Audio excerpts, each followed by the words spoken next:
Oh my God, this is going to be the best podcast ever. My gosh, Sam, you are a legend. You're my idol. You're my role model. I feel like you're my kid. I mean, when you logged on to Dentaltown, were you a dental student back in the day when you started, or were you had you graduated? No, no, no. I had graduated. I believe I've been on Dentaltown almost since the beginning. I think I was member number 3,000 or 4,000 something, Howard. So I've known you for a long time, and I do feel like your son. It's we've known each other a long time, and I believe I am the only partner that you've ever had. You are the only part. Yes. My dad always told me, love many, trust few, paddle your own canoe. When two dentists say they want to become a partnership, 10 years later, I mean, half of all marriages fail. And that's when you're having great sex and children and holidays. And now you want to marry a male dentist. And for the viewers out there, what happened to me and Samir and T-Bone was that T-Bone, yeah. I had four kids. I had a full-time practice. I was lecturing every Friday. I had Dental Town, a magazine. And people kept saying, we should have an annual meeting, and I thought, one if I have one more project, I'm not going to make it, and I just felt a kindred spirit with you, and you and T Bone approached me and said, "Can we do the townie meeting?" And you're the only business partners I ever have. And I asked Yep. you, I said, "Well, how do you know T Bone? Did you go to school with him? Did you grow up with him? Whatever." And he's like, "No, he lives on the other side of the United States. You lived on the Pacific Ocean. He lived on the Atlantic Ocean, and you guys had met on dental school." And We met on Dentaltown, Howard, and I think what that goes to the testament of the character of the three of people here is that you and I and T-Bone, we all did the townie meeting on a handshake, and it was nothing more than just trust in each other that we're going to have the best interests of each other, and what a successful partnership it was for over 10 years. to this day, the whole dang thing was just a handshake. It was just a handshake. It was just a post on Dental Town. That was amazing. So you're, I mean, everybody knows you. I mean, my God, you got 22,000 posts on Dental Town. If you just mention CAD Cam, they immediately say Samir, and I mean, you're the top dog in the entire CAD cam space. I mean, there's no there. You probably took the second through number two through 100 key opinion leaders in CAD cam Serac, all combined, they wouldn't equal you. You're a Well, legend in that. I mean, you are. And Well, you're being very kind, and I appreciate no, that. no. It's been a fun ride in CAD CAM and Cerec, Howard. I got to tell you, I mean, this started. I got the machine in late 2003 and have been a user ever since. And it's obviously changed my practice. We used it every single day, and it just, one thing led to another. And I certainly didn't imagine myself being a guru or anything. I have always, from the beginning, have always had a passion of sharing information and learning as much as I can, and that's what we've done. And yeah, we've had a very successful growth in CAD CAM for my little group here in CerecDoctors.com, and it's been a lot of fun to see CAD CAM become mainstream. Whereas back when I started using it, it was more like you had to be on the fringe to kind of develop to adopt the technology, and today it's Well, just another tool that you can use. but one lucky thing that came your way. I mean, if there all successful people when they get older admit there's a little luck in their way, and I think one of the lucky things for you was that when I'm 52 and you're 10 years younger. How old are you? I'm 43. You're 43, and when my introduction to Serac was Serac One. And a lot of Yes. it, and that's looking back, I would say a lot of us older guys that you were fighting with 10 years ago, we got into it when it was bleeding edge technology, not Yes. leading edge technology. And I got the Serac one, and I mean, I fought with that thing like an alligator. And and then years later, I was convinced to get the Serac two, and that was just a different. It was just a bigger alligator. I mean, but when would you say Serac went from bleeding edge to leading edge? When did it go from experimental technology that's very frustrating and not really worth it to when it was a must have technology? I mean, I think you can look at it a number of different ways. It's the people that have successfully integrated Cerec 30 years ago, they'll tell you, hey, 30 years ago, it was a must-have technology. But I agree with you that the early versions were more challenging to use. They required more training, they required more work, they required more, dedication to make sure that you are using the technology and using it appropriately. But I would say that for the general person, it was right around when the Serac technology went to 3D. It went from a 2D system to a 3D system where you could actually take the camera, take a picture, and then have a 3D rendering of your model that you could move around in space. That was right around 2003. And at that point, it started to become more mainstream. In fact, that was one of the years that they had the most number of sales in the Serac when they went from the 2D system to 3D system. But from that point forward, it's really become an incremental increase in the capabilities of the technology. And I would say, we're at the point today in 2015 where you have the ability to do crowns, inlays, onlays. That's something that we've been doing for a while. But did you know that you can now send ortho scans digitally, full arch ortho scans digitally with the same technology? There's no cost to the user. You can now fabricate surgical guides with the Cerec.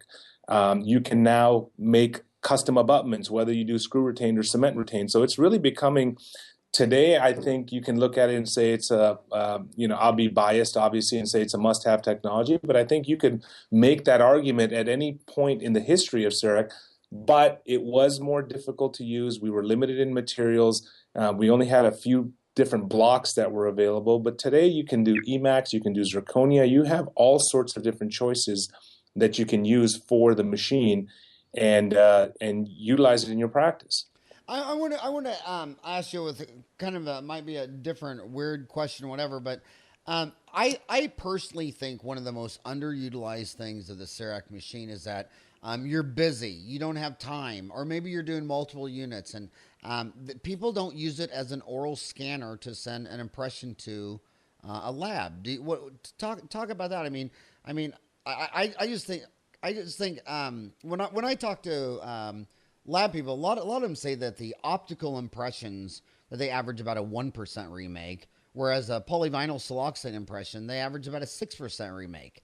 And man, when you're running behind or you got multiple units, instead of ruining the schedule and having the poor receptionist sit up there while the next person's like, hey, I had a 10 o'clock appointment and it's 10:30. I just think it's far underutilized for optical scanning impressions. What are your thoughts on that? Well, I agree with you. First of all, let's talk about the accuracy. We all know that there's expansion, contraction in PVS, and then the stone models that you pour, and you wax up and you cast the metal. There's expansion, contraction. So we know that, but over the years, dentistry has kind of mastered that technique. And if you take a good impression with a good preparation, you're going to get a good result. So please don't misunderstand and think that Sam is saying that PVS impressions suck. No, of course not. Millions have been done. And they work, but they are more technique sensitive. And for the average user, if you can eliminate the middleman, all of the different steps, and we just do a direct digital impression, of course it's going to be more accurate. Dentistry is slow to evolve. People don't necessarily jump on the latest and greatest technology right away. It takes years and years and years for dentists to get rid of, for how many years did dentists use copper band impressions? How many years did they do the reversible hydrocolloid? So, and during those transitions, people said, hey, what I'm doing, it works. I've got my technique down. But if you look at outside of dentistry, name me one thing that we do in our daily lives that's not digital. And we trust all of the digital things from our iPhone to, the internet and the television signals that we get in HD. All of that is digital. So why wouldn't a dental impression be more accurate? So you're absolutely right. A digital impression sent to a laboratory is going to give you fewer remakes. It's less costly. It's less hassle. It's easier to do. So there's all those benefits. Okay, Samir, I'm gonna pin you down on some details because Sure. There's probably, I don't know how many. There's 125,000 general dentists in the United States, and Correct. Probably what 15,000 of them have a Serac.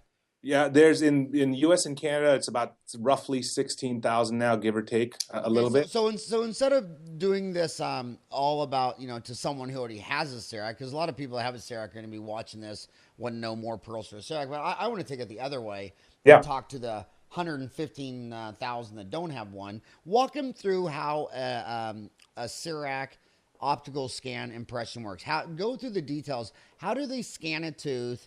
And how do they send that exactly to a lab? Give some names of labs that could accept that, and then yes. So start with that Okay, specific. sure. Yeah, I mean, the process of sending a digital scan to the laboratory is essentially the same as taking a PVS impression. The first part is the same. You get the patient numb, you use your favorite anesthetic, and you're going to prepare your tooth.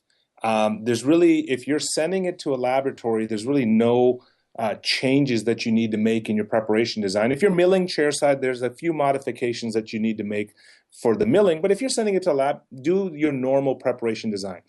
Now, with the Cerec Omni Cam, which is the full color streaming capture camera that we have now, all you do is you take that camera, you put it in the patient's mouth, you wave it around the teeth that you want to capture. So if you're doing, let's say, tooth number 19 or the lower first molar, if you were to take the 100,000 dentists out there that aren't into digital technology, they would probably take a triple tray impression. The vast majority would do. Well, we would just do it digitally with the Cerac. I would scan my preparation arch, I would scan my opposing, I would have the patient bite down, and I would scan the teeth in occlusion. And that digital impression gets processed. So just like the lab pours up a model, the software will kind of digitize that model. Takes about a minute or two, and after that, you see that model on your screen. Once you see the model, just as you would evaluate a PVS impression, make sure you captured all your margins, you're going to do the same thing to the digital impression. You look at it, you make sure you capture the impression, make sure you have enough reduction because you can see the teeth in articulation, make sure your margins are all clear. And once you've verified that, all you do is you click send. You're going to send that to a laboratory, and you asked which labs have the ability to receive that technology. Literally, the vast majority of labs. I don't know the numbers off the top of my head, but if there's 10,000 labs in the U.S., most of them being mom and pop shops, and you say 2,000 labs that are larger operations, virtually every single one of those 2,000 larger labs has the ability to receive that digital scan. So they'll receive the scan, they can design your restoration, and then send it back to you. For example, let's just take a well-known lab like Glidewell. Glidewell receives a lot of Cerec impressions, and in fact, most of the laboratories will discount the case to the doctor if they receive that digital impression because they don't have to pay for shipping one way. They don't have to pour up a model necessarily. They can design the restoration model free, and then they send it back to the doctor. So name a big lab. Chances are So they can. doesn't Glidewell give a discount because doesn't it save them steps? That's what I'm saying. They do give a discount. They don't What have is to that pay for. discount? Howard, I don't know off the top of my head, but I want to say if you're paying $110 for a regular crown, you're probably going to be saving $15 or so because they don't have to pour up a model. They don't have to pay for shipping one way. So it's about 15, $20 on a let's say a Bruxer crown or a Emax crown from Glidewell. I mill most of my stuff chairside, so I don't send it out, but you're going to save 10, $20 per case by sending it digitally. And are So, very and I don't know how much of this is true, but for our viewers out there around the world, Sam and I live in the same city of Phoenix, Arizona, and I swear I know I don't have date on this, but when you're UPSing polyvinyl siloxane in the back of a UPS truck and it's 122 degrees in Phoenix. yeah, God only knows how hot it is inside that truck. I bet it's right. 140 inside that truck. And then so I think there's a lot of heat and cold distortion of some of these impressions. Another thing is the time factor. I mean, when your UPS man picks up a lab and sends it, across the country versus the internet, they're getting it at the speed of light. So it reduces your turnaround time, reduces your costs. But can I tell you what the greatest thing that Serac was for me, and you had a big part of that? It was when you get out of school, you're young and you think you don't need magnification, and I still, whenever I walk into a dental office and they're under 35, they're almost never wearing magnification, and then they look at guys like me that are 52 wearing these big 4.5x loops. That it's just because we're old and senile and our eyes don't work. But magnification is everything. But man, when you scan that prep, how big is that on the screen? About 30 40? times. Oh, it's 30 times. You're Yeah. absolutely right. I mean, the ability to review Oh, that model 30 times oh blown up. my God. You'll hear users say, "Hey, Cerec makes you a better dentist," and that's exactly why. Because you're blowing up that model, you're looking at every last little detail, and if you're going to mill it chairside, then you have to design that restoration. Well, you have to have a certain smoothness in the preparation. You have to have a certain smoothness in the margins. Otherwise, the burrs that mill out that restoration, they're not going to give a good job. So you're absolutely right that the ability to get instant feedback, the ability to look at your preparations blown up, you're providing a better service for the patient because you're giving your laboratory, or if you're milling it yourself, a better impression, and you will just get a better end result. And who doesn't want to take better care of their patients? And that's exactly what I'm trying to say is that if you listen to 100 conversations about Serac, in my opinion, 80% of them are on the least important. And that's making and milling and staining and glazing and doing all this stuff like Yeah. that. When I think of a Serac, I'm thinking of, man, you're a much better dentist because you got to see your prep 30 times larger. And you can sit there and these labs will tell you it's got to be higher quality because if you optically send it in, the big labs are saying they only have about a 1% remake with their optical sent in impressions, and they're having a 6% remake with impressions sent in. Yeah, So no, like I said before, Howard, I mean, we trust the digital process in every other aspect of our lives outside of dentistry. Everything that we do is we're living in the digital world.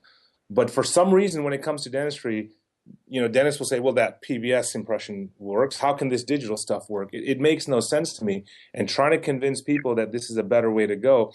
I used to, like you said, I used to get in lots of discussions over the years on Dentaltown over, CAD Cam and Serac and this and that. I'm at the point now where I just say, guys, just try it for yourself. Just see how it works. And if it's not better, then move on, try something else. Don't waste your time on it. But the vast majority of people that will actually give it a good try, that will trust the process and go into looking at this technology with an open mind, will say, you know what? It's no longer the technology that it was 20 years ago where we had to look at a 2D screen and draw these dots and extrapolate. Whatever you see in the mouth is blown up 30 times on your screen, and you have the ability to fabricate a crown as good as what you get from a laboratory. okay, tell me what you think.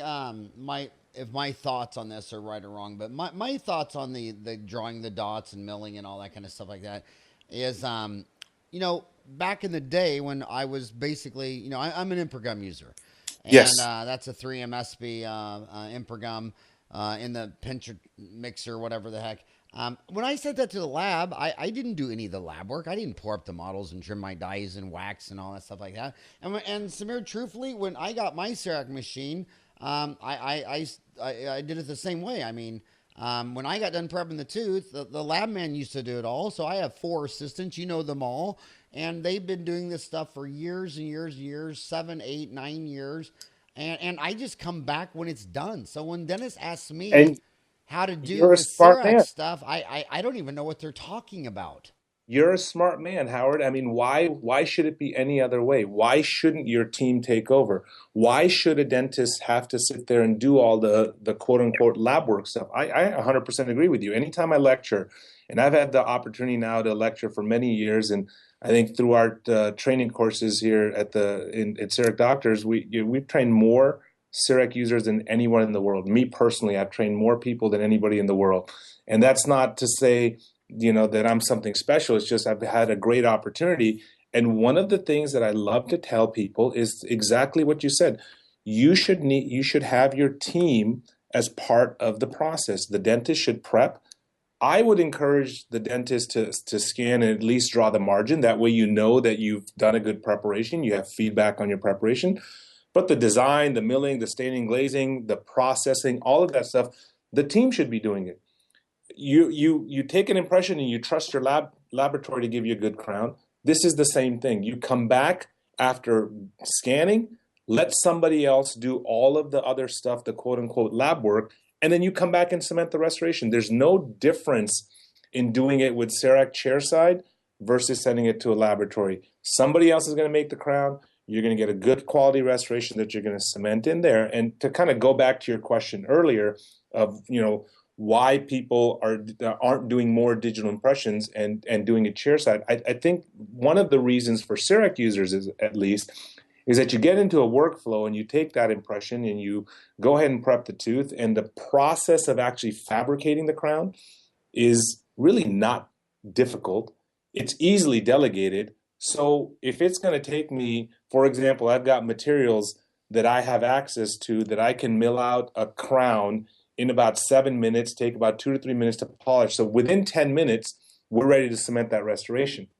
So if it's going to take me 10 minutes to get the crown ready to cement, it's probably going to take longer to make a provisional, put the temporary on, send it off, and then schedule the patient to come back. Why not just finish it that right then and there? That's why I think you don't see as many of the Cerec users really utilizing the laboratories as much, because it's so easy to do it chairside. But that is a huge underutilized aspect that other doctors can say, you know what, just to get my feet wet, why don't I just get a scanner and start scanning, and then later on learn the design process and get my team involved into that. And So you went to USC. fight on. We're going to have a great football team next year. But you went to USC. Remember how hardcore they were on multiple units? They wanted you to make a custom tray. Yes. All this stuff like that. And so would you? But so for multiple units, I mean, if you prep someone, I know some townies like Armin. Prepped all 14 and all that kind of stuff like that, and did Serac and Cam. But for the average guy, if you were going to prep an arch, you wouldn't mill out 14 crowns on an arch, would you? And if you were going to optically scan, wouldn't that be so much better than a custom tray for multiple units? Yeah, well, let's talk about multiple units, and let's just go right into the full upper arch.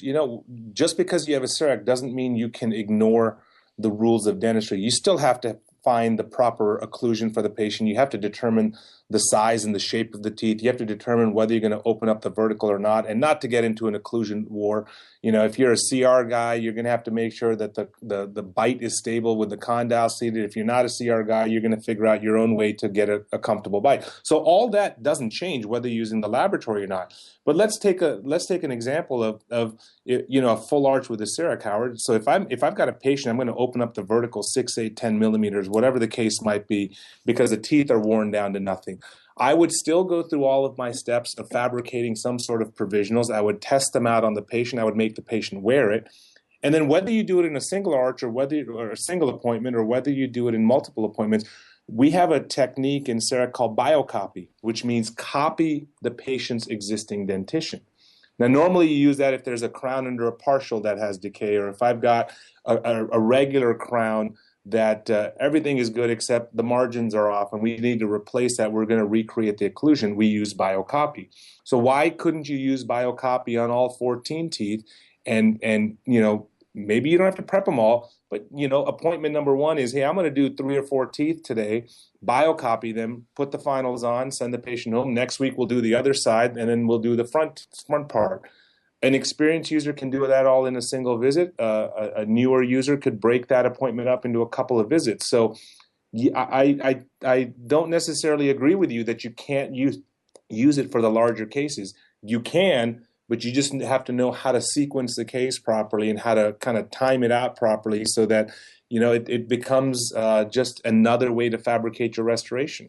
We have one of the techniques that we have that we talk about in our workshops is how to make bridges. So why couldn't I make a splinted onlay bridge to open up the vertical, put that on the patient's occlusion, and then use that as a guide to fabricate the final restorations down the road by, again, using biocopy, getting a new vertical bite. So I don't want you to think of the Cerec machine as just a single tooth system. Whether it's multiple teeth, whether it's full arches, whether it's a full mouth, you can absolutely use the technology. But obviously, just as if you're placing a single implant or a full arch of implants, you need to have a little bit more education and experience. Same thing with the Cerec. You just need to know that machine a bit deeper so that you can utilize it for more than just a single tooth. Okay, Sam, you taught a gazillion people here up the street from me at the Scottsdale Center. And it was good to have you here, by the way. Just what was it, a couple weeks ago or so when you stopped by? Yeah, and by the way, for the viewers out there who don't know Samir, my four assistants think he's the tallest, most handsome, most beautiful, gorgeous man. When I set my assistant up to you, when Janice comes back to you, I said, "Well, how was the course?" He goes, "Oh my God, Samir, he's so gorgeous, he's so nice, he's so awesome. I just love Samir." So I love your team. when the assistants come back, all they talk about is how good looking and gorgeous you are, and I always wonder, well, did you learn anything about CAD CAM or Serac? But how what percent of the dentists do bring their team in your 10, 15 years of doing this versus like me, who the assistant's mandatory? Yeah, no, I would say so. We have different levels of workshops where we start with our level two workshop, which is more of the foundation Go course. through your whole program with that. Well, the first level of training is that we've put on with, we have a lot of users out there that say, you know what, I don't know, I've seen the machine. It kind of, I saw Howard 20 years ago and he kind of had it. It wasn't successful. So I don't know if I want to get it. So we put on a program, Howard, called CEREC Accept, and we work with Patterson and Cerone on this. And I'm the one that kind of organized the kind of the workflow. And all it is a 2-day hands-on program utilizing the Cerec machine. And it's meant for someone who's never used the machine before. So we actually, on the first day, we have them design restorations. They mill it out. And so they can see that whether the technology is going to work for them or not. So once that is done, our core series is we have a level 2 workshop where we talk about inlays, onlays, crowns, bridges, and really go through the foundation of preparation design, bonding, and the different materials that are available for Cerec. So for that program, I would say quite a few of the doctors bring their team members. We do courses at least once a month, if not twice a month, and normally I would say 2/3 of the doctors are bringing their team members. Then for the more advanced workshops, we have a level 3 workshop where we spend a day and a half on how to make abutments and screw retained and cement retained implant crowns. Fewer people bring their team for that because that's more technical.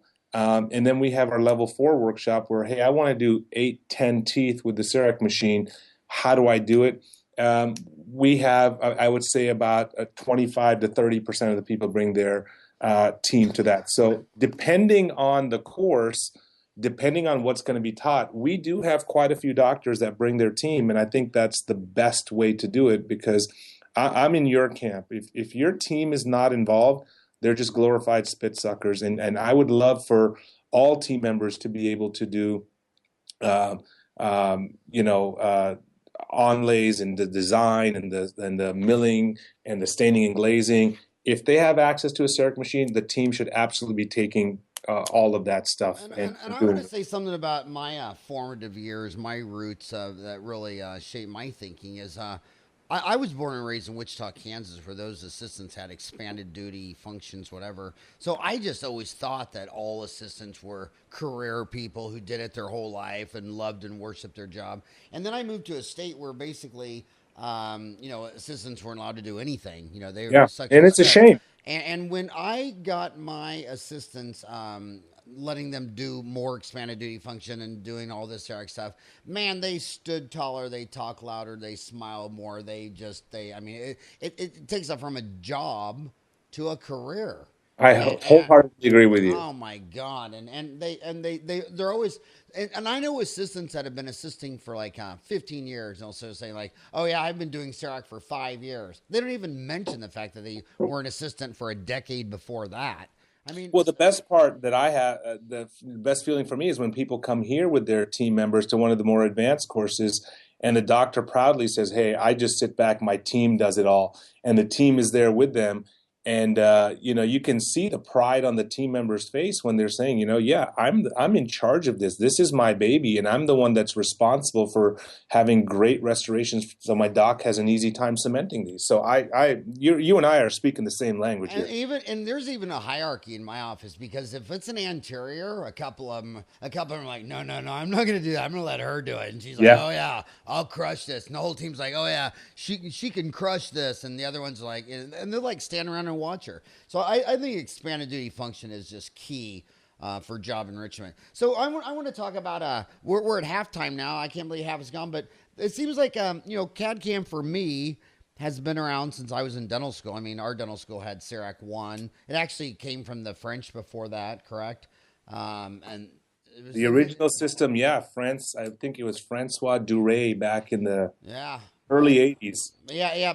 And for those historians out there, what it was is France was paying for their people's dental care, and they saw this huge lab bill out there, and they said, "Can we automate this, and save us some money?" So France worked on this like 25 years before it came to the United States. And the problem the French had was they were just ahead of their time. I mean, the computers were so small and the RAM Right, was so small. right. So they couldn't even pull off something this sophisticated with how far behind the computers were when the French started this vision.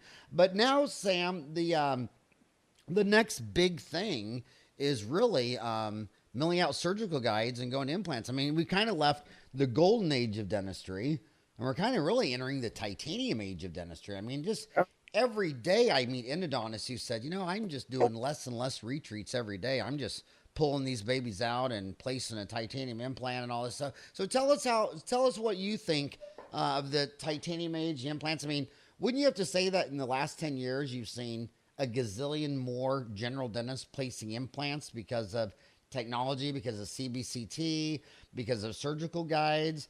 It's Uh, gotten easier. it's It's gotten gotten easier. easier. I was trained in my residency to place implants. I placed implants in my private practice. And as a general dentist, 15 years ago, it was not, you know, the most common thing. But if you look around today, implant dentistry is becoming the standard of care over a 3-unit bridge. It's funny, one of our exercises in one of our workshops is we teach dentists how to do a 3-unit bridge out of Emacs with the Cerec. It's something that's easily done, and there's certainly indications where you can use a full contour Emacs bridge. And I'll have doctors come up to me and say, "Hey, why are we learning this? Because I don't do bridges in my practice anymore. I do implants." And the ability of the Serac to migrate the data with the Sirona cone beam, this is a patented process, and I think this is one of the reasons I've stuck with the Serac technology for so long, because the innovations that the Serac system has is, they're pretty far ahead of pretty much everybody else. And you can design your restoration on the Serac, you pull that data into the cone beam system, and then when you pull the data into the cone beam system, what that does is it allows you to plan your implant placement based on where the crown is. So, Howard, you remember back in the day when implants first came out, it was only the oral surgeons that could place the implants, and they would stick the implants in wherever the bone was. It didn't matter restoratively where that implant was. That was the prosthodontist's job to figure out, this is where the bone is, that's where the implant's going to go, right? So you ended up with these erector set of abutments in the patient's mouth, and over time, what we've come to realize is that you can't just place where the bone is. You have to place the implant through the long axis of the restoration. And if there's no bone, grow bone. We have techniques now for that. So this whole process of designing the restoration first and then utilizing that information to determine your implant positioning, it's huge. I mean, it's really opened the door for doctors to go in and be able to utilize the technology, not just for, hey, I'm using Serac to make crowns in my office for inlays and onlays. I am now utilizing this system to do a whole lot more, including implant dentistry. Once you position the implant in the cone beam software, you can actually mill that surgical guide out of your milling unit, of your Serac milling unit. Which, imagine not having to send your surgical guides out. Do them chairside, mill them chairside, and you have the ability to cut down costs for patients. You have the ability to do the procedures faster. And obviously the accuracy of using a guide over just freehanding the implants. We've all seen implants that go in the wrong way and, close to the nerve, they're perforated. By utilizing this technology, we can now position the implants in a more ideal position. And it's my judgment, knowing a gazillion people that have CAD cams and CBCTs, if they're not made by I'm not saying Sirona's CAD cam and Serac is the best. What I'm saying is that if your CBCT is made by one company and your CAD cam is made by another company, the bugs and the working it together is just, you got to be a really high tech person to get through all this. Whereas when one company, Sirona, is making the CBCT and the CAD CAM, it's just an easy to do system. I mean, it is Yeah. just easy. I think you nailed the you hit the nail on the head there. Is the way this kind of started with Sirona was there was a CAD CAM engineer. They have a building at their headquarters in Germany called the Center of Innovation, where all of the engineers from all of the different departments are housed in one building. And what that allows for is collaboration between the different departments. So there was a CAD CAM engineer having a cup of coffee, and a cone beam engineer came out, and essentially they were discussing, hey, wouldn't it be great if we could use the Serac restoration to determine where the implant would go in our implant planning software? And that's how it came to be. Now, I don't want to give the impression that Serac and Sirona are the only company that can do this. Certainly, there's lots of companies, but the process that they have is patented. And what you have is a very easy workflow. If I've got to jump through hoops and I've got to, open up 6 different softwares and work with, 4 different third parties, chances are I'm not going to utilize the process as much. And we're getting back into the early Cerec days, right, where the process was difficult. The end result might have been fine. You could get a good on-layer, in-layer crown 20 years ago from a Cerec, but the process was difficult. We're at that same step now with cone beam and CAD CAM integration, where Sirona has really simplified the process. And in that workflow, they've made it very easy. I can scan a patient. I can design their restoration on the edentulous area. I can import that data into the cone beam system that I have, and determine my implant placement within 5 to 10 minutes. It's a pretty quick process. Now, it's going to take you another 20, 30, 40 minutes to get the surgical guide made if you're going to mill that chair side. But can you imagine, Howard, the power of showing that patient what you're going to do and how you're going to do it, and educating them on their treatment options to replace their missing tooth, instead of just telling them that you're going to drill a hole in their bone, but by visually showing them the entire process. It's awesome. One of the guys that I work with, Dr. Farhad Bolchi, he's a periodontist, and he went through all of our Cerec courses. And what he does is he's got his entire team trained, and the team does all of the scanning, and they take the x-rays, and then he'll come in, position the implant, walk them through the process. And once he places the implant, he'll actually utilize the Cerec to fabricate temporary crowns and abutments for his referring doctors, and gives them to the doctors if they want to use them. What a great use of the technology, and being able to, grow your practice that way as a specialty practice. If I'm a dentist and I'm going to refer to him, and he's going to place the implant, he's going to give me an abutment that doesn't cost me anything, you bet I'm going to send patients to him, because that's a fantastic use of the technology. What city is that in? Was that in Bensheim? So the headquarters are in Bensheim, which is about 35 or so minutes right outside of Frankfurt. Yeah, I got to tell you guys, like I say, one of the greatest things I've ever done is just traveling around the world. I love going that, but man, when you grow up in America and you've seen 100 dental factories, going into German plants, I mean, I don't care if it's a Sirona or Ivoclar or whatever. I mean, my gosh, you go into German manufacturing companies, you can eat off the floor. In fact, I got to give you a pop quiz.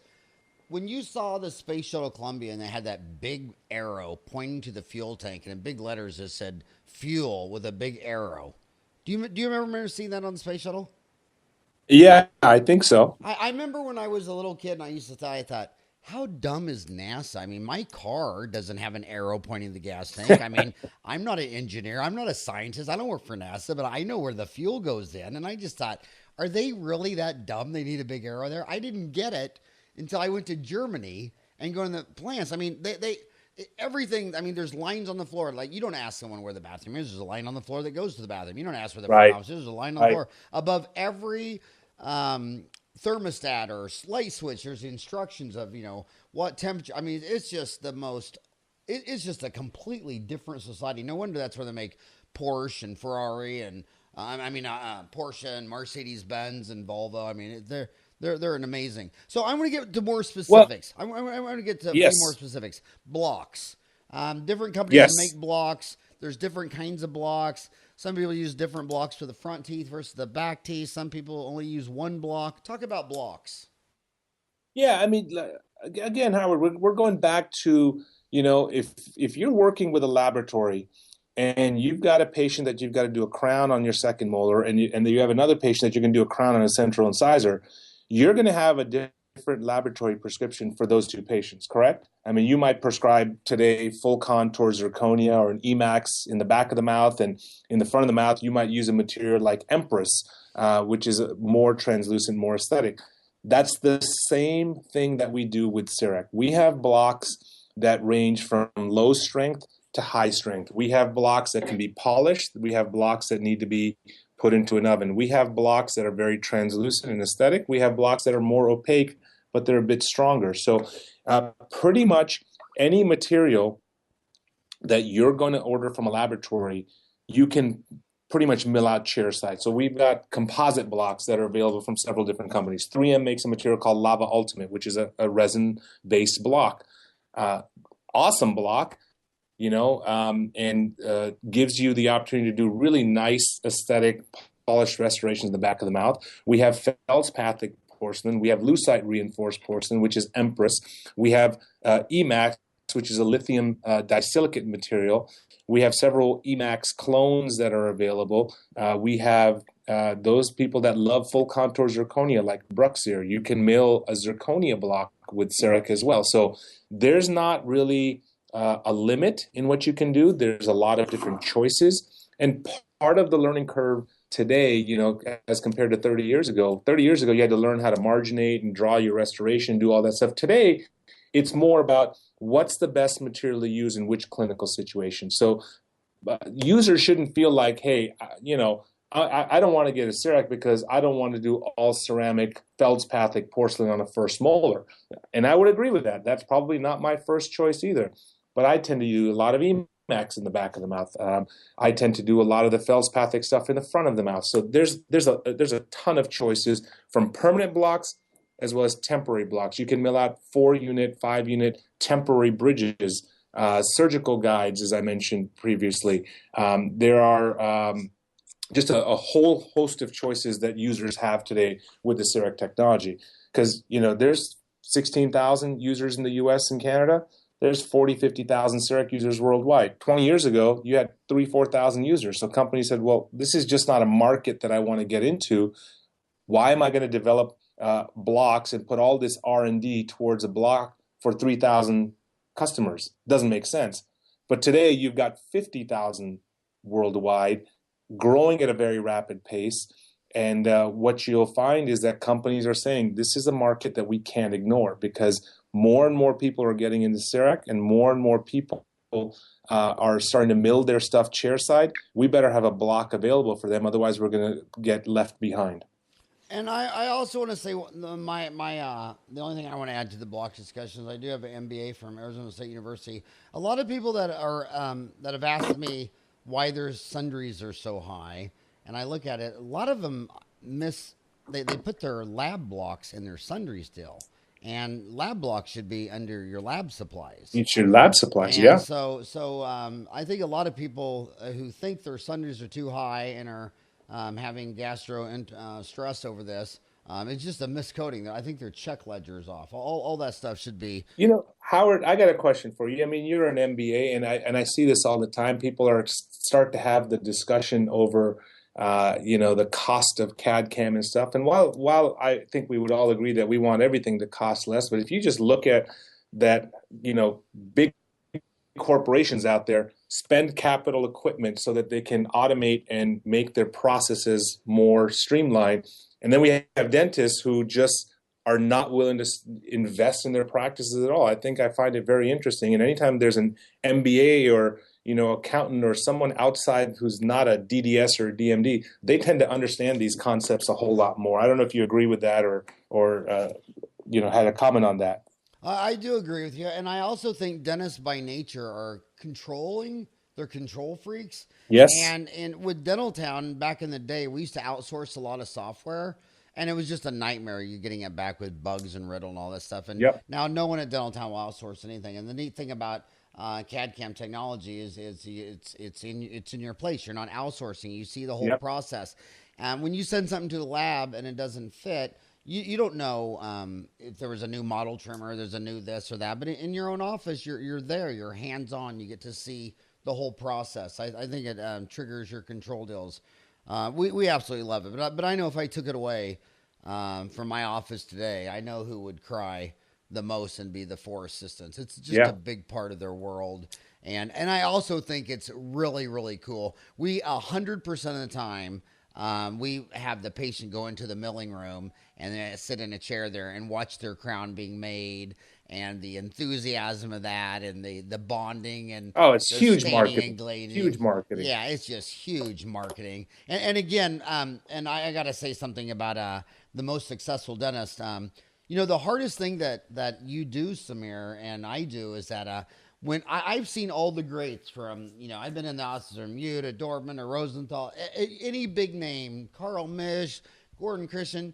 If you can name, if he's got a fancy name, I have been in their office. And the one thing that you guys all have is you just have that passion and karma and energy. I mean, when Samir walks in the room, I mean, granted you're 8'4", but I mean, everybody smiles, everybody feels your energy, you shake hands, you're touchy feely, you're just everybody just lights up, and that's the patient value. And if Yes. you turn around and did the crown with a CAD cam or a laser or beam something to NASA, it really wouldn't matter as much as it reminds me of an argument I got in with Gordon Christian one time, 25, 30 years ago. He said, I said, well, you're a dentist and you got a master's degree from Kentucky, you're a prosthodontist, but you're also a PhD clinician, and these laser doesn't stand for losing all savings equals reality. I mean, light amplification, stimulation, emission, radiation. It stands for losing all savings equals reality. I mean, you don't need a laser. It's too much money. Blah. And this is back when they all cost 50,000. Right. This isn't the Alan Miller day where they're on to 3,500. But Gordon said something to me very profound. He said, "Look, I do have a doctorate in psychology, and you know what? If this dentist buys a toy and it makes him happy and excited and he runs 20 red lights getting to work, it's priceless." I mean, Yes. these guys burn out. They hate their job. They're eating Vicodin and vodka.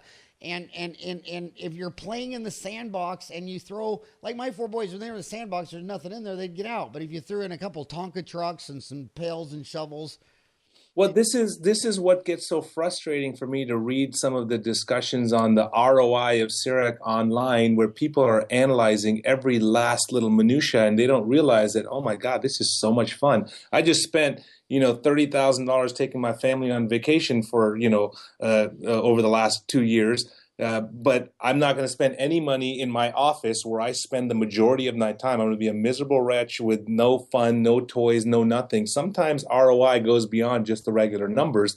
You have to have fun with it. And you're absolutely right. If it makes my day more, puts a light in my eyes going to the office in the day, why wouldn't I get something? I don't care if it's a Cerec or if it's a new chair or renovating the office, whatever it is. Have fun in what you do. Good God, we spend so much time in our offices. Enjoy it. Make it a fun place to be instead of just being constantly worried about every little penny that you're spending, and every little ROI discussion drives me crazy when I hear stuff yeah, like that. it's just, the craziest thing starts with day one, like when they design their office. They try to get the smallest space Yeah. and fit the most operatory. So it's like they're going to live in a Cracker Jacks box for a third of their life. And it's like, and then you're going to go home to a 4,000 square foot home, but Yeah. they're going to practice in a 1,000 square foot home without a break room, and the op's only 9 feet wide. And you're going to have to turn sideways every single time the rest of your life just to get into the room. And if mom comes in, there's not even a place for her to sit.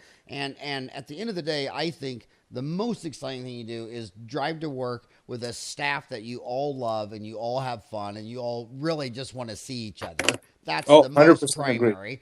And then get a facility that's bigger and brighter and spacious with a break room and like your home. And then go in there and add toys and whatever toys it is until you're having fun. Because I'll tell you this, when the dentist has your personality and they're having fun and they're playing with people they like, the numbers all take care of themselves every Yeah, single I, time. I totally agree with you. I mean, I moved to Scottsdale 4 years ago, and you were at our center, at the Spear Education Center, a couple of weeks ago, whatever it was, and we've expanded so much. And what I'm so impressed by my team here, our leadership and our CEO and everything, is that every time we were planning something, we just added 15,000 square feet a few months back. We just added a new lab. Everything is done, you know, top notch. There's not, of course, you're budget conscious in everything that you do, but boy, let's make it right, and let's make it a place where we want doctors to come, we want our employees to come and have a great time. We have a massive break room. I don't know if you remember that, Howard, but we have a massive break room where all the people work.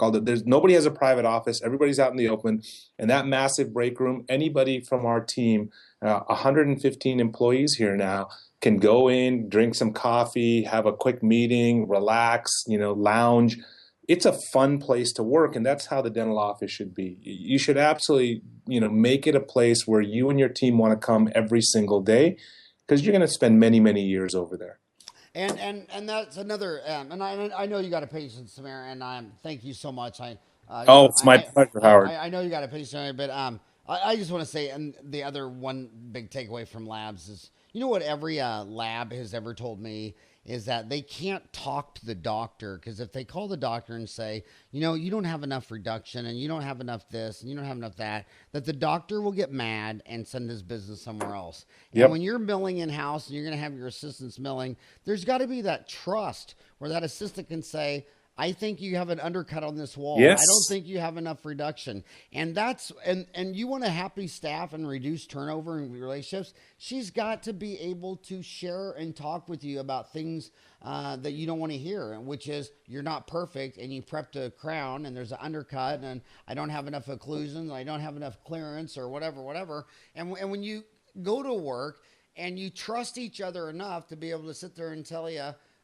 hey, Sam, I've seen better preps out of you. We need more reduction. My assistant Jan used to send my preps to you. She used to send them to you. And then she'd come back and she'd say, well, I've been saying this all along, but you won't listen to me. But Sam agrees with me and blah, blah, blah, blah. And I'm just laughing and giggling. And now it's so much better because I listen to the feedback from you and Jan and Christine and Yoni and everybody. Well, yeah, it goes back to what we were talking about earlier. Cerec makes you a better dentist. I mean, when you see your preps blown up 30 times, hopefully those conversations happen in the beginning where, you're not quite sure how to prep and did I get my margin right? Do I have enough clearance? But as you learn the software and you learn to utilize the feedback systems on the software, you have fewer of those conversations. The issue that I have when we send cases to the laboratory is exactly what you said, is if that lab tech doesn't have the fortitude to call the doctor and say, hey, your prep sucks, you need to redo this, because they fear that they're going to lose that account. If that lab tech does that, then that's fantastic, but most often it doesn't happen. So you send a case back and it might have the worst margins, it might have the worst reduction, it might have uneven stuff, and the lab is going to do their darndest and they're going to do their best to try to please you, and the case comes back and it doesn't go well. Well, who are you going to blame? The dentist doesn't blame themselves, they blame the laboratory, and that's not right. When you have feedback and instant feedback from the CAD CAM system, there's only one person that you can blame if things don't go right. You have to give it good information and you will get good restorations out of it. And I'm gonna end on this note. I know a lot of people in labs, and they say, just rule of thumb, you can't ever tell a dentist anything is wrong. You just can't. Yeah. You'll lose the account, and it may be a $5,000 a month account that Yeah. has been going on for 10 years and will go on for another 10 years. And I always thought of guys like you, in Dentaltown, only 1 out of 100 people will post their work, because 99 out of 100 are going to shoot arrows or throw rocks at it. And I used to say back to you back in the day that, when Samir walked, his balls dragged on the sidewalk because you have so much self-esteem. If someone said something and you agreed, you're like, yeah, you're right. That root canal could have been a little longer. That implant could have been a little lighter or whatever. And 99% are so afraid of feedback, the lab won't talk to them and they won't post the case on Dentaltown. And I'm so proud of those dental students, just the few that post their first root canal or their first crown prep or whatever. And of course, there's always some loser that's going to go on there and go, wow, I can obviously tell it's your first, there's always a loser in every room.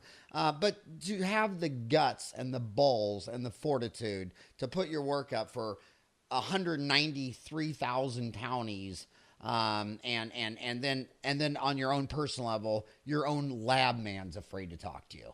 Yeah, That's sad. I agree So with you, grow Howard. up. So today I hope you listen to Samir, and I hope that the biggest takeaway from Samir is that you go to your assistants and say, I want to hear the feedback.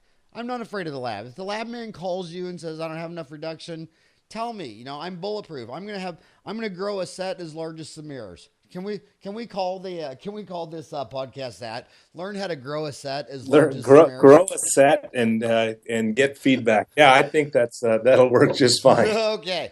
Hey, thank you, Samir, for no, I mean, come on. I mean, dude, you got 22,000 posts now. I own the site. I don't have that many posts. You have more posts on Dentaltown than I think I've everybody. spent a lot of time posting a lot of cases, answering a lot of questions, and I thank you for creating such a great community, Howard. It's been, I mean, you're one of my idols and mentors over the years, and it's just been just so awesome to have known you, and what a great partnership we've had. Just and the best part, on a handshake. It was. People don't believe that. People don't believe it. It was love, trust, and respect. And for those of you want to know how I mentored Samir, Samir said every time he looked at me, he just quit snacking. He said he just every time he gets the urge to snack, he looks at a picture of me and he walks away from his Twinkie. Hey, I can't make fun of you on that because you finished 2 Ironman and I haven't. I crashed my bike training for it last year, and I've had 2 shoulder surgeries, and I've just in the last week. I was off training for 6 months. Last week I started working out again because I couldn't even lift my arm. So kudos to you for finishing 2 Ironman. And those of you that don't know what an Ironman is, it's a long 140.3 miles in one day of running, biking, and swimming. And Howard's done it twice. So congrats to you, Howard. This Saturday is the Phoenix Marathon. And then for me, the month after is my first 50K, which is 31.5 miles. But, wow. With a 9-hour cutoff. But hey, seriously, thank you again, Samir, for all that you do for dentistry, for Dentaltown. And if you haven't been to the Scottsdale Center, it's the rockin' hottest dental resort in the world. Go there. Hell, you'll go to speareducation.com. Actually, the center is just the name, but our company is Spear Education, and we have CERECDoctors.com as a part of it. So we're one big sister company. So it's Cerec, CEREC Doctors.com. That's Yep. to learn specifically about CAD CAM, and the Yep. other one for general dentistry. So just a brief history. It was the Scottsdale Center for Dentistry when it first opened back in 2007, 2008. And just a little bit of trivia, I've been here ever since. I was a visiting faculty. I was the first visiting faculty here. And then when Frank Spear joined the center, we changed the name to Spear Education. And CERECDoctors.com is a sister company. So there's 2 companies here, but we're all one company, but we share the resources, and it's all one CEO and all that wonderful stuff. But the center is the Spear Education and CERECDoctors.com. So you can go to either one of those websites. The only reason they named it after Frank Spear is because the Samir Puri Center was already taken. It was hard to pronounce, and it just wasn't going to work. Because the Puri Center for Dentistry just...